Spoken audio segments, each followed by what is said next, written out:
বসিরহাট উত্তরের ভোটার তালিকা থেকে 838 জনের নাম বাদ, আর তারই প্রতিবাদে বিক্ষোভ দেখালেন স্থানীয় মানুষ।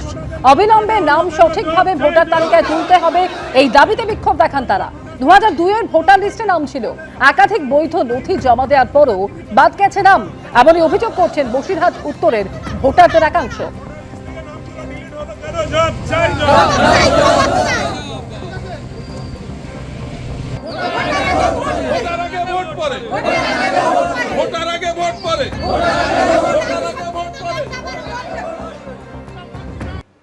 বিধানসভা ভোটের মুখে ইডির নজরে তৃণমূলের 3 প্রার্থী।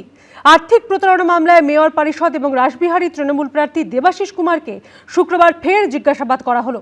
পুরসভায় নিয়োগ দুর্নীতি মামলায় তলব করা হয়েছে 2 বিদায়ী মন্ত্রী এবং তৃণমূলের প্রার্থী সুজিত বসু এবং রথিন ঘোষকে।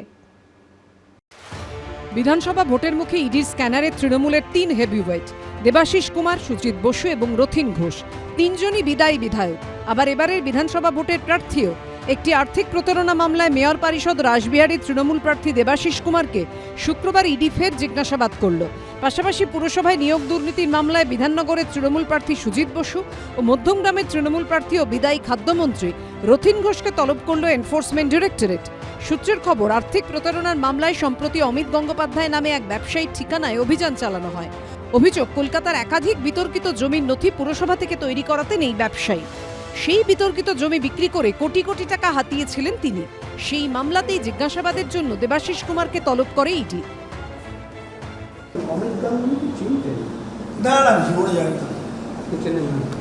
অমিত গাঙ্গুলির পার্টনাররা কোনো হোয়াটসঅ্যাপ মেসেজ করেছিল?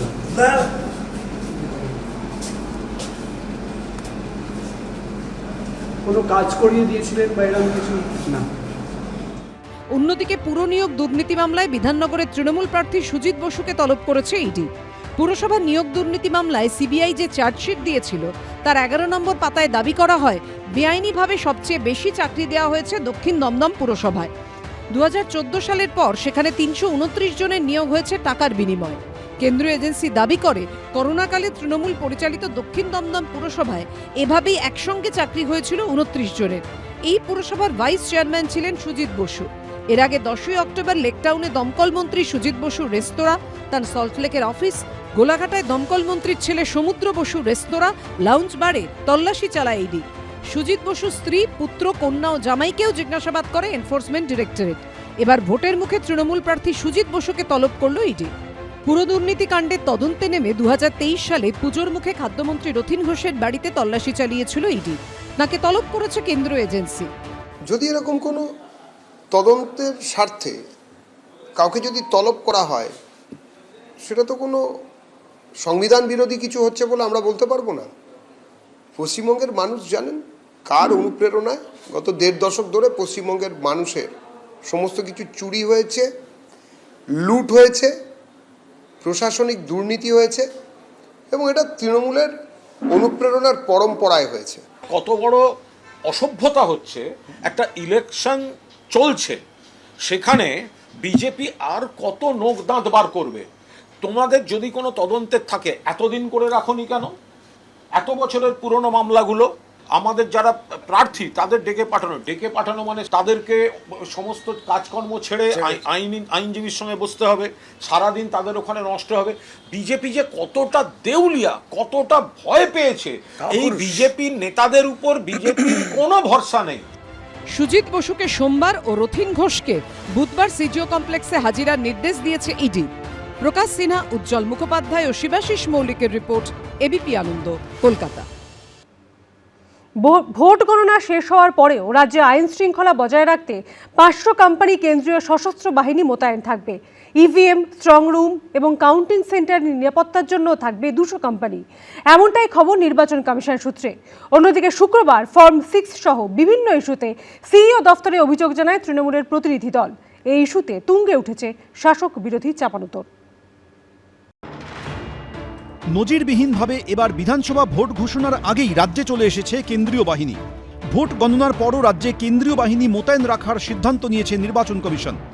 কমিশন সূত্রে খবর, ভোট পরবর্তী অশান্তি রুখতে 500 কোম্পানি সশস্ত্র কেন্দ্রীয় বাহিনী থাকবে। গণনার আগে ইভিএম, স্ট্রং রুম এবং কাউন্টিং সেন্টারের নিরাপত্তার জন্য আরও 200 কোম্পানি সিএপিএফ রাজ্যে রাখা হবে। এই বাহিনী গণনা সম্পূর্ণ না হওয়া পর্যন্ত নিরাপত্তার দায়িত্বে থাকবে। 2021 সালে বিধানসভা ভোটের পর বেলাগাম হিংসার সাক্ষী ছিল পশ্চিমবঙ্গ। ভোট পরবর্তী হিংসায় খুন, ধর্ষণের মতো অপরাধে সিবিআই তদন্তের নির্দেশ দিয়েছিল কলকাতা হাইকোর্ট। 5 বছর পর এবার বিধানসভা ভোটের পরেও রাজ্যে কেন্দ্রীয় বাহিনী মোতায়েন রাখার সিদ্ধান্ত নিল নির্বাচন কমিশন। থাকতেই হবে, রাজ্যপালকে বিশেষ দায়িত্ব নিতে হবে তৃণমূলের হাত থেকে, তৃণমূলকে বাঁচানোর জন্যই। তৃণমূলদের লিঞ্চিং হবে, সেটার থেকে তাদের রক্ষা করতে হবে। আমরা ভ্রাতৃহত্যা চাই না, রক্তপাত চাই না। জ্ঞানেশ কুমার আর ইলেকট্রাল অফিসারদের বলবো 4 তারিখ সন্ধ্যাবেলাটা থাকতে, ফলাফল বেরিয়ে যাবে। 5 তারিখে একটা টাইম দিন, আমরা একটু রসগোল্লা নিয়ে যাই, বাংলা স্পেশাল রসগোল্লা একটু খাওয়াই। সেদিন যেন আবার দিল্লিতে বসে থাকবেন না, সেদিন যেন কলকাতায় থাকবেন। ভোট ঘোষণার আগে কেন্দ্রীয় বাহিনী রাজ্যে এলেও অশান্তি থেমে নেই। এমনকি ফর্ম 6 জমা দেওয়ার অভিযোগ ঘিরে তৃণমূলপন্থী সংগঠনের বিক্ষোভে পরপর 3 দিন ধুমধুমার বেঁধেছে সিইও দপ্তরের সামনে। শুক্রবার সেই ফর্ম 6 ইস্যুতে মুখ্য নির্বাচনী আধিকারিকের দপ্তরে অভিযোগ জানান তৃণমূলের প্রতিনিধি দল। একদিকে নির্বাচন কমিশন সবাইকে বলছেন অনলাইনে করুন, আর এখানে অফলাইনে 8,500 10,500 ফর্ম 6 এখানে তারা জমা নিয়েছে। এটা তারা বলার পর প্রথমে তো ওনারা মানতে চাইছিলেন না। আজকে আমাদের সঙ্গে কথা হওয়ার পর তিনি বলেছেন যে তিনি সিসিটিভি ফুটেজ পাবলিশ করবেন এবং যারা জমা দিয়েছেন কনস্টিটিউয়েন্সি ওয়াইজ তাদের লিস্টও তিনি বার করবেন। এখন কতটা করবেন আমরা জানি না। ফর্ম 6 জমা দেওয়ার অধিকার তো মানুষের আছে, তাহলে একবার ফর্ম 6 জমা আছে বলে হল্লা করতে গেলেন, একেবারে মিথ্যে কথা। যেখানে ফর্ম 6 বান্ডিল পড়ে আছে বললেন, সেটা কিন্তু পুরো সিইও আপনাদের দাবি নস্যাৎ করেছেন, মাননীয় অভিষেক ব্যানার্জির দাবি। আবার আপনিই ফর্ম 6 নিয়ে জমা করতে যাচ্ছেন, তাহলে এরকম মানে দ্বিমুখী তত্ত্ব কেন আপনাদের? আসল কথা, যার নাম বৈধ ভোটার তার নাম থাকবে, আর যে বৈধ নয় তাকে কিন্তু ওই তালিকা থেকে বাদ দেওয়া হবেই, আপনারা যত চেষ্টা করুন। নন্দীগ্রাম 2 নম্বর ব্লকের প্রাক্তন বিডিও সুরজিৎ রায়কে ভবানীপুর বিধানসভা কেন্দ্রের রিটার্নিং অফিসার হিসেবে নিয়োগ করেছিল নির্বাচন কমিশন। তাকে সরিয়ে দেওয়ার আর্জি জানিয়ে মুখ্য নির্বাচন কমিশনারকে চিঠি দিয়েছিলেন তৃণমূলের ন্যাশনাল ওয়ার্কিং কমিটির সদস্য ও রাজ্যসভার সাংসদ ডেরেক ওব্রায়েন। তৃণমূলের অভিযোগ, ভবানীপুরের রিটার্নিং অফিসার বদল করতে রাজ্য সরকারের কাছে নামের প্রস্তাব চাওয়া হয়েছে। রাজ্য সরকার সেই প্রস্তাব পাঠালেও তা কার্যকর হয়নি। সুজিত কুমার মিশ্র, যিনি secretary election commission of India, তিনি chief secretary government of west বেঙ্গলকে বলেছেন আপনি প্যানেলে 3টে অফিসারের নাম দিন, সুরজিৎ রায়ের পরিবর্তে আপনারা 3টে নাম দিন, যাকে বিবেচনা করা যায় আরও করা যায়। সেটাও স্টেট গভর্নমেন্ট চিফ সেক্রেটারি থেকে গেছে, কিন্তু তারপরেও কোনো অ্যাকশন নেওয়া হয়নি। মূলত এই বিষয়টা নিয়ে আমাদের ঘোর আপত্তি আমরা জানিয়েছি। আপনারা চমকাচ্ছেন, ভয় দেখাচ্ছেন। ইলেকশন কমিশন করতেই পারে, যে বিডিও ঠিকমতো কাজ করেনি তাকে সরিয়ে অন্য বিডিও আসতেই পারে।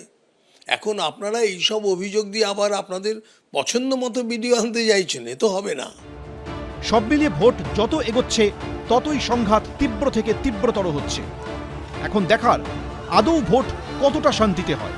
রুমা পাল, সুমন ঘরাই, শিবাশিস মৌলিক, এবিপি আনন্দ, কলকাতা। এবিপি আনন্দ, এগিয়ে থাকে, এগিয়ে রাখে।